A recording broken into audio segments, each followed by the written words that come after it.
Hello and welcome to the Legacy Crusaders YouTube channel. This is Benji, and today I am playing against my friend Wilbur at our locals. This is following the event where we only had 8 players, so we only had 3 rounds. I went 1-2, so it wasn't the best showing for me.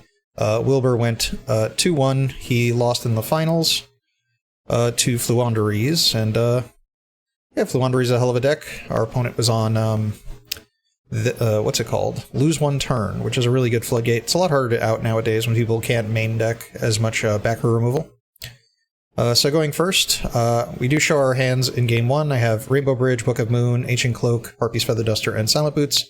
Wilbur has Prosperity, Tactics, Theosis, Pressured Planet, and Herald of the Abyss. The theory of this deck is that you can dump to the graveyard Ruby Carbuncle using Cherubini.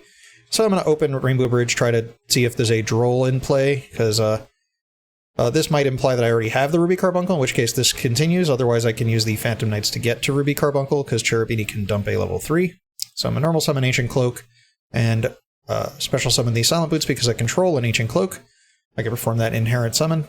I'm going to link these off for Cherubini, use Cherubini, targeting itself, dumping as cost, Ruby Carbuncle to increase its attack by the attack of the monster sent to the graveyard, or a Burning Abyss monster, so Cherubini's a Burning Abyss, so I'll boost it by 300. This turns on the Golden Rule, which can summon from hand, so every once in a while you get Abyss Shield, and if you have one in hand, it plays around it.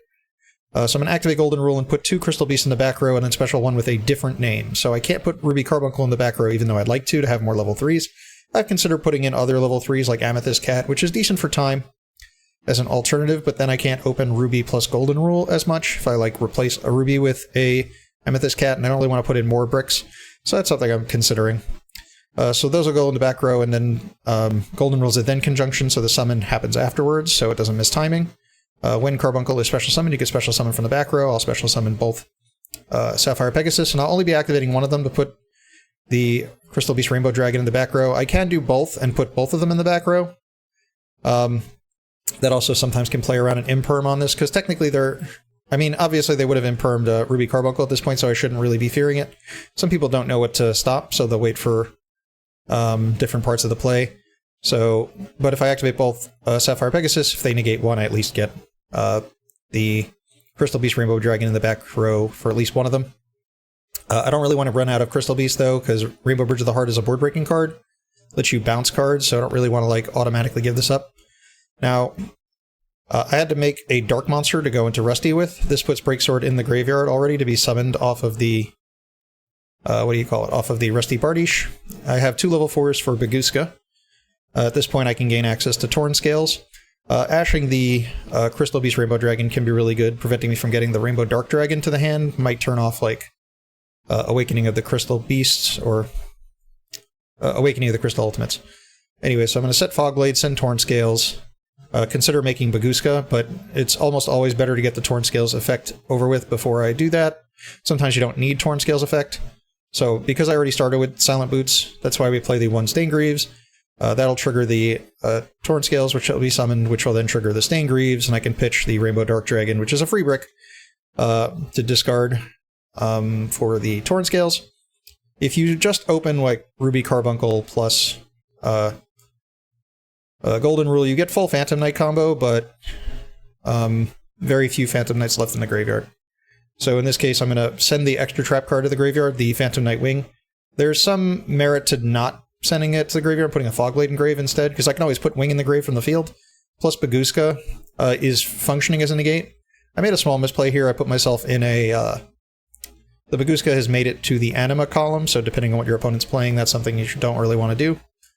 So I'm going to overlay for Breaksword, because Rusty can still pop under Baguska, which will trigger the Breaksword, bring back the 2 monsters, and now I can make them into IP. So the standard combo for this board is more or less what is here. It is 2 Fogblades, or a Fogblade and a Phantom Knight Wing, IP, and Baguska. I had Book of Moon, so I'll set that as well. Card in hand remaining is just Harpy's Feather Duster. So I'm going to pass turn. Now Wilbur takes a bit more time on his plays than me, so he will be misplaying a little bit less. I made a small misplay in the second game. So Wilbur is going to draw into Tier Cash for a turn. He'll activate Prosperity. He takes a bit of time thinking about what he wants to banish, which is good. You should consider your options. So there will be a bit of cuts. It's mostly just time thinking, checking graveyards, etc. Turn 1, I don't really have to stop and do that. And he's determined to only go 3, which implies that either he has 2 prosperity and he wants to be able to resolve another one later, which is, I think, silly. If you have 2 prosperity, you should always activate for 6 if your deck normally does so. But in this case, his hand is just bonkers, and he just doesn't need to activate it, so that's why he's activating it, just to see what his options are, but he's still limiting his potential plays. Like, if there's... He doesn't really need anything specific at this point, because he has almost everything.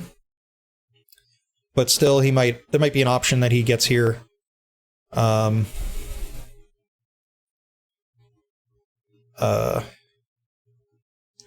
That could be better if he sent more options. So he just sent 3. He took a little while thinking about which one he wanted to send. So he banishes 3, and then he shows Rise Heart, Thrust, and Terraforming. Now, if he has Wraith Soth, as we saw in his opening hand, so there's no need for Terraforming. I believe he has Thrust already as well, so Rise Heart's the only one that really makes sense to take. Because we'll be able to access the rest of the deck anyway.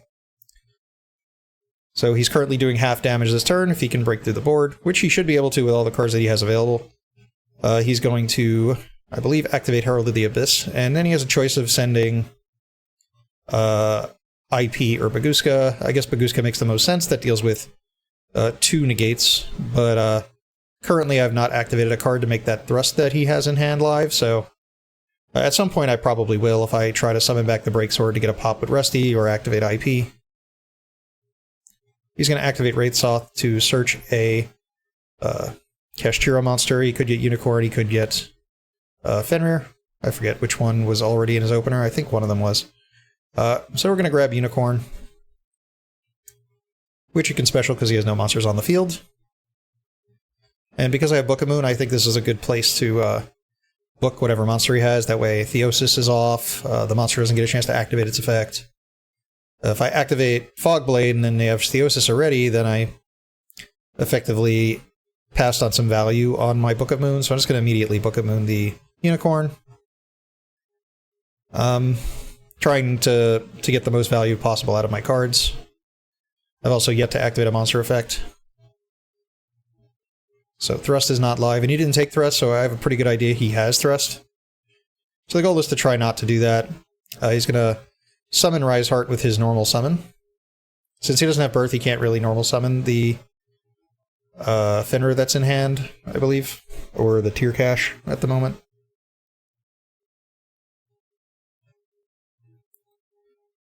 Alright, so he has Theosis, so he's going to activate Theosis and get access to one of the Kashtiras from the deck. The Theosis going to the graveyard means that the Tier Cache in hand is also now going to be live.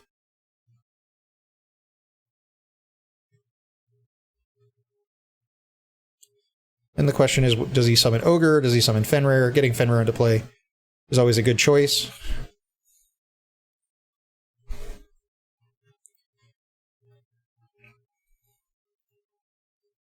And one of the issues playing against Xyz decks is that my Fogblades often wind up stuck on the field because if an Xyz monster is summoned with a material that has a Fogblade on it, the Fogblade will not have left the play. So I'm going to activate Fogblade in response to Rise Heart so that he banishes for cost. So the Birth is banished, which means if he has Scareclaw or Tier Cache, that he'll be able to get it back to hand. He'll activate Fenrir to try and get a monster, and I'll be Fogblading that as well. Now, you also want to stop Rise Heart on summon because, or on its turn summon, because it can only activate its effect on the turn it summon, so that card is now level 4 forever. I've still yet to use a monster effect.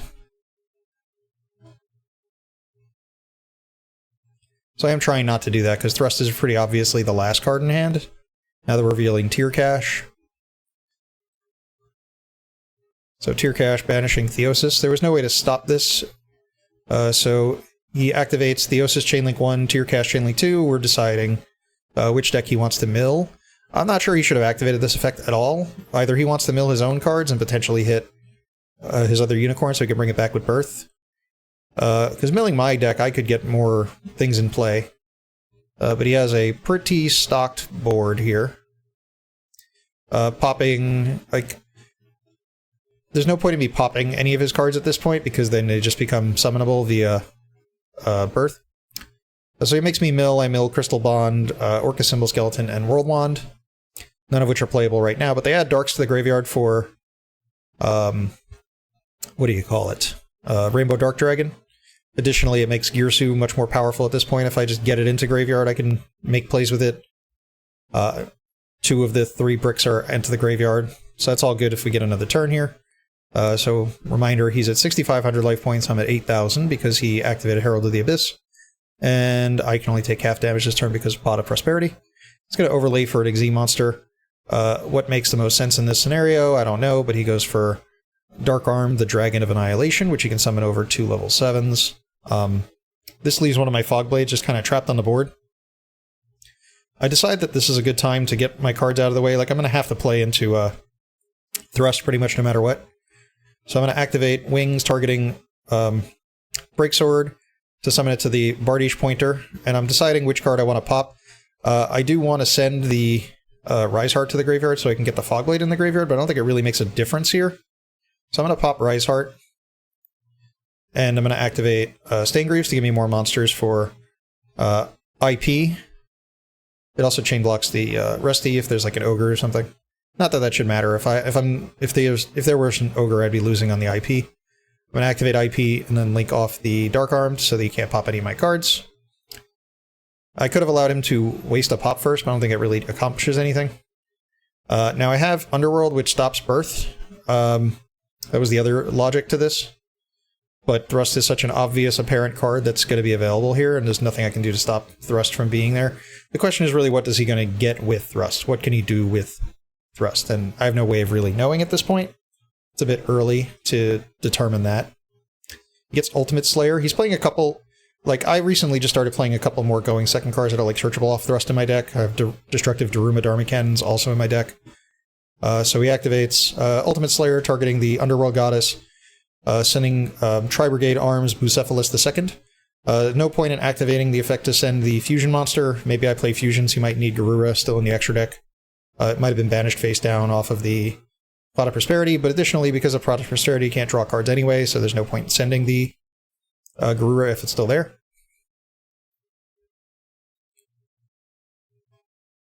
So I'm technically out of interruption. I have one technical interruption left. I have Fogblade in Graveyard. What can I do with it? Who knows? We'll see soon, I guess. So he's going to activate Birth, and Fenrir does a lot by itself, so the fact that Fenrir hasn't used its Banish effect is relevant. Now, I have stopped him from searching, which he seems to have forgotten, but I mean, Fenrir would have been the right choice anyway. Like, I can't think of a reason why you would get anything else. I guess he could have... there's no Unicorn here, so it doesn't really make a difference. Unicorn's face down. I mean, if he could have tried to mill Unicorn, but it's a one-of at that point in his, like, 30-card deck. So at this point, the question becomes, like, what does he want to banish? Maybe he'll declare battle against Rusty and banish the Fogblade face down, which would remove it from the game. Or he can banish the Rusty face down, so he can't bring it back. So he goes for that, which causes replay, lets him get in for half of 25. He's getting 100 from the... I think that might be an inaccurate calculation on our part, because... Actually, no, his attack was 25, because he gained 100 from the Wraithsoth. I forgot that the replay occurred before the Rusty was banished, so he would have lost 100 attack. I think I draw Crystal Beast, Rainbow Dragon. One of the other issues with not activating that second Pegasus earlier, it would have removed one more card that I can draw that's a brick. It also would have given me an extender that I could have had at this point anyway, because I could have activated the Crystal Beast Rainbow Dragon to summon a Carbuncle from the graveyard. I could have then activated Fogblade and summoned back a Phantom Knight from the grave, the Staingreaves, overlaid for Breaksword, attacked into the Unicorn, and then made Zeus and popped the board and made him top deck. So, in a way, I guess I misplayed, but it's kind of hard to predict. Sometimes you just don't want to empty the deck of all the Crystal Beasts, sometimes you want to. So I lost there for that reason, I guess. We are side decking. I am playing a 60-card double sleeve deck, so it is a little bit difficult to shuffle and cut. I usually just cut it in half, shuffle the two halves, and then try and shuffle them together and then do that again. Try and get a good mix. Alrighty, and we're off to the races. So we're going first again. I open triple Rainbow Bridge. Rainbow Bridge of the Heart and Ruby Carbuncle. So I immediately go for Rainbow Bridge to get Golden Rule, because if I get Drolled, at the very least I get a decent amount of bodies out of this. Droll is pretty good against Crystal Beast because it turns off the Crystal Beast Rainbow Dragon, preventing me from getting monsters. I use the second Rainbow Bridge to get a Crystal Bond, because this is the 2-card full combo for like what my deck does. Anything else is just extra.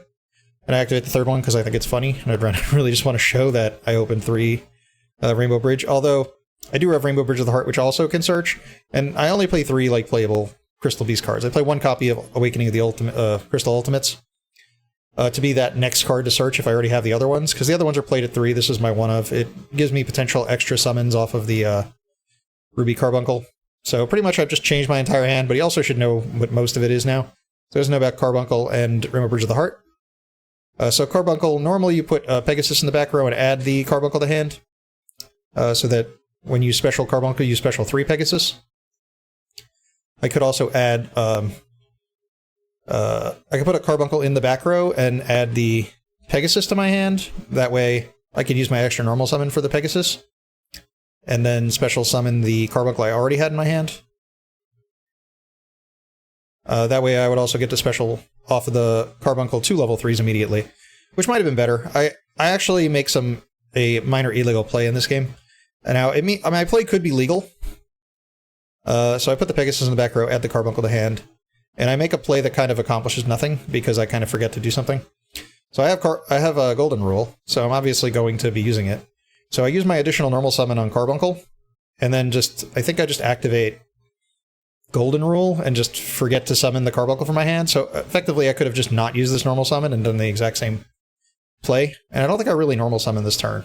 Or I make a normal summon of a Phantom Knight, so I don't think it really matters. So I'm just like hurting myself here.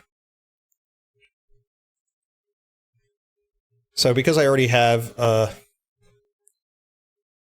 yeah, so I summon the 2 Pegasus and I put 1 Crystal Beast Rainbow Dragon there. I could have gotten another level 4, but sometimes it's good to have different names.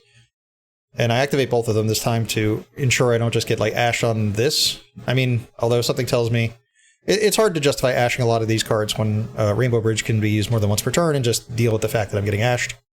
So I put Crystal Beast Rainbow Dragon in the back row, and probably going to be the other Ruby Carbuncle.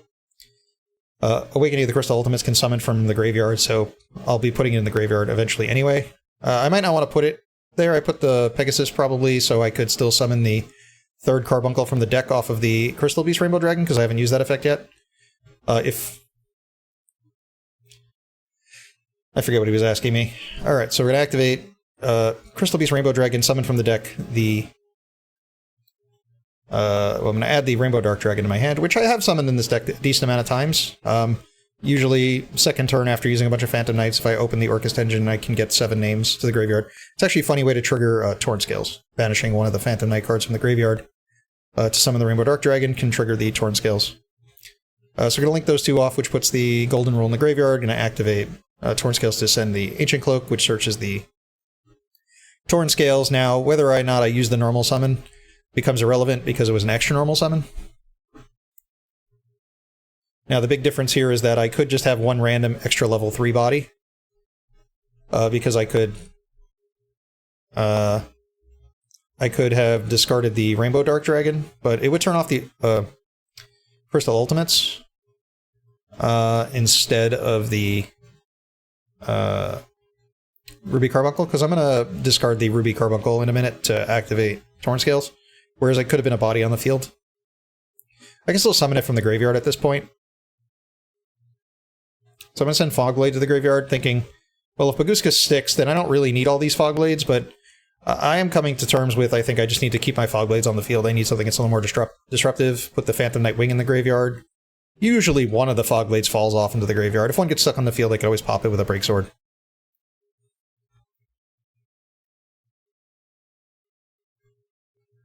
And because I'm a monster short, I wind up having to use the Fogblade in the graveyard. Like right now, if I just used the Silent Boots in the graveyard, it brings back the Torn Scale, then I can use the Awakening of the Crystal Ultimates to summon a Carbuncle. to make the breaksword. And actually, I kind of have to use the breaksword in the... I set myself up in a weird position here. Like, I need 2 level 3s to make the breaksword, so that's what the Fog Blade is going to be used for. It's going to bring back the Silent Boots, it's going to bring back the Torn Scales, and then I'm going to make breaksword, which gets me the IP. But it's good to have this Fog Blade be in the graveyard. So we bring back Silent Boots, bring back Torn Scales, overlay for... Well, that shifts the cards in defense position. Overlay for breaksword, which triggers Rusty. Rusty pops breaksword. Breaksword activates and brings back the Torn Scale and Silent Boots. So I have 1 less trap in the graveyard than I could have had, which can be relevant. So I get these back. Definitely need to put the Silent Boots in graveyard. Now, putting the Torn Scales in graveyard is good because it gives you an extra body back for IP. But the fact that it's still on the board means it's not going to be usable for that feature. I could have left the Rainbow Dragon on the field, which is good also with Rainbow Bridge of the Heart. If they destroy it, then I get the bounce a card. Even in the damage step is when Rainbow Bridge of the Heart works. I get to search Phantom Nightwing, which is another way to protect the Bagooska. So I'm not thrilled with the board I make. Like, it feels like I should have been able to do it better. But there's just so many bodies you have to work with. And this is like a non-linear combo deck in the sense, like, it gets to the same end board most of the time, but how you approach it is always different. So, last card in hand, Rainbow Dark Dragon. Set is a Fog Blade and a Phantom Nightwing. Probably could have had better monsters in different places. All I sided in was 2 Grave of the Super Ancient Organism. So Wilbur's going to activate Ultimate Slayer, targeting Bagooska, sending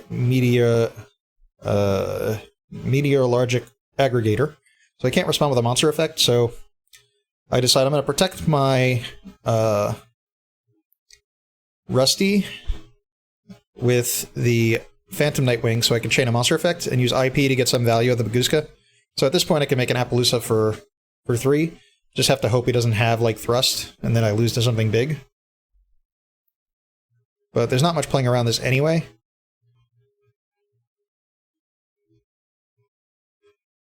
So Appaloosa comes out, Appaloosa for 3, it has to immediately is forced to negate the Aggregator, because it's going to be used to try and negate the Appaloosa. There's no reason not to use it, so I'll just use it immediately. Putting a die on the count of 2, indicating that it has currently 800 attack points. I believe, I think Wilbur mains 1 Ultimate Slayer and 1 Herald of the Abyss for, like, Pearly and other deck options, so I think he sided in 2 more Ultimate Slayer, 1 Lava Golem, and a 2 other cards. So it was 2 Ultimate Slayer, I forget.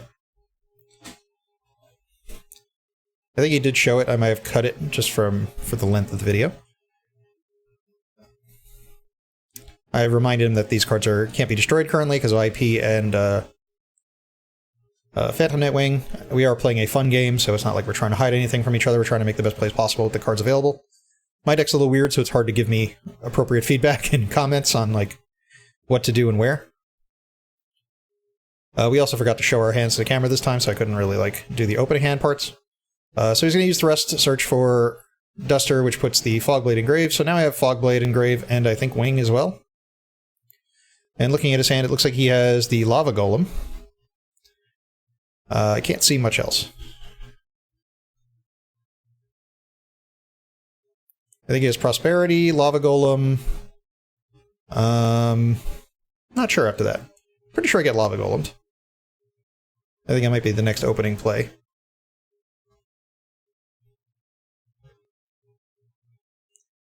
If I didn't go into the IP then, I was probably going to have to go into it anyway.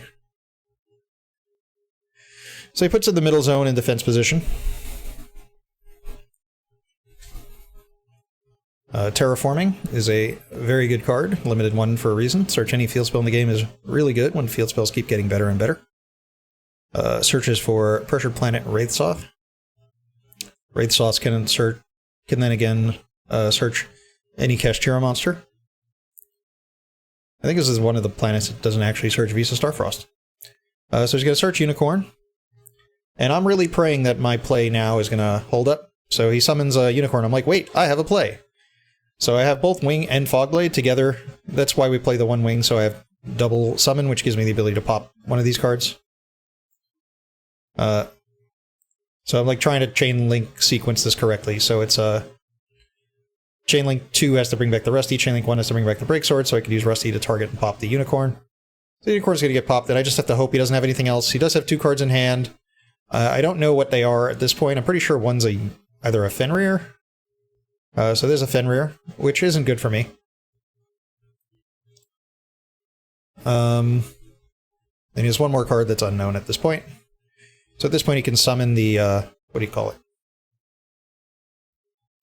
If he searches Rise Heart, he can summon it. I'm technically out of plays here. If I didn't make a misplay earlier, the illegal play, that would have been better for me. I might have had another Phantom Knight card in the graveyard, which would give me something to do on the follow-up.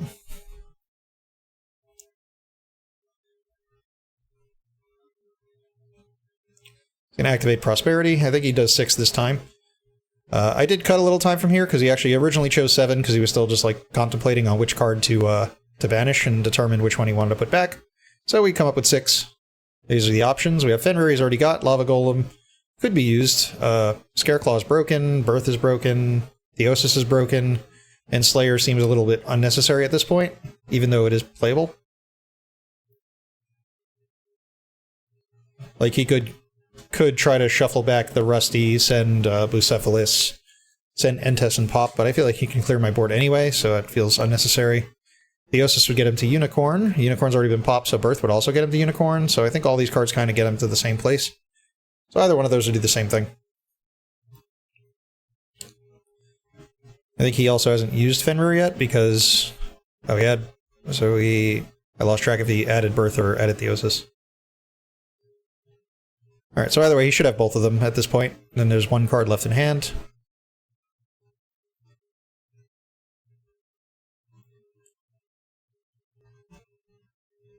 Alright, so Theosis to summon from deck a Ogre. Ogre can search either Preparations or Big Bang.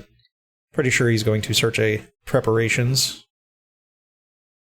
And because Fenrir can get the Rise Heart, there's no reason to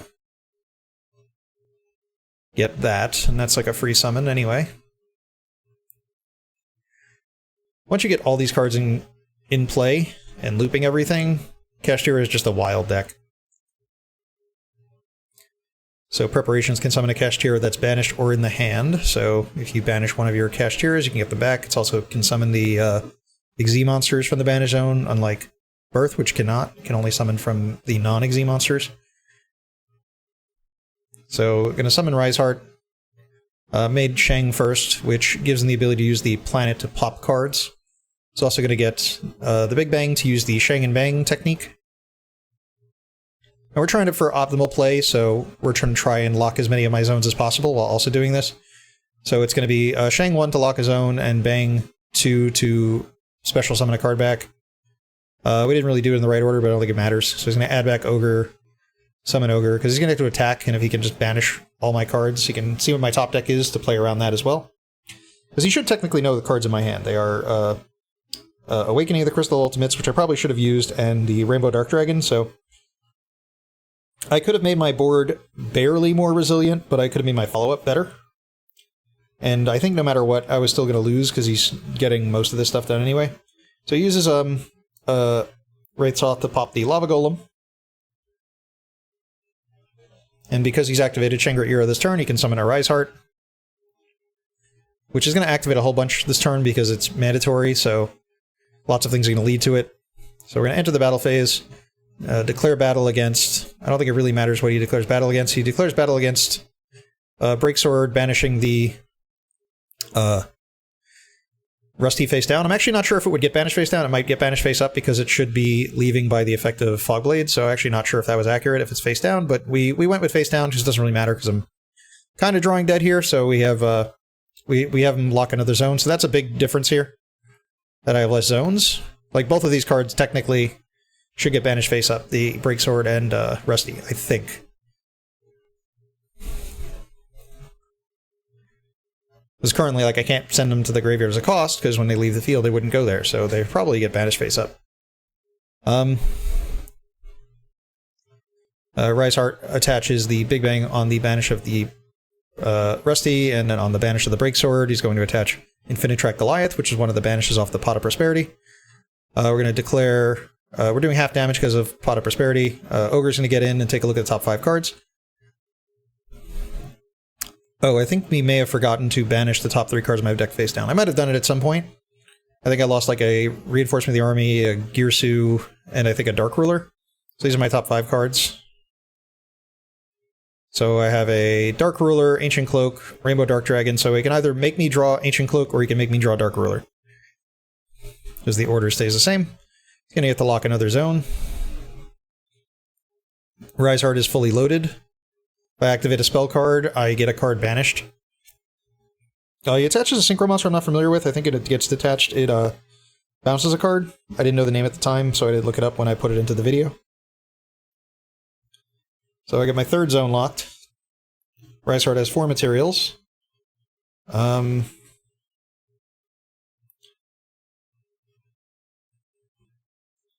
currently I only have 2 zones. Really my only out is to make a Zeus, which would require me to be able to summon 2 monsters, so because any one monster gets my 2nd zone locked, that's a problem. If I at least played Downard, if like I could bring back a Breaksword Downard Zeus would be like a play, but I don't think I can do that here. So it looks like we're doomed here. I think he played his turn really well. I think I made... my misplay didn't help, but I still don't think I could have broken through. He had like a great perfect hand for what was going on here. He played pretty well.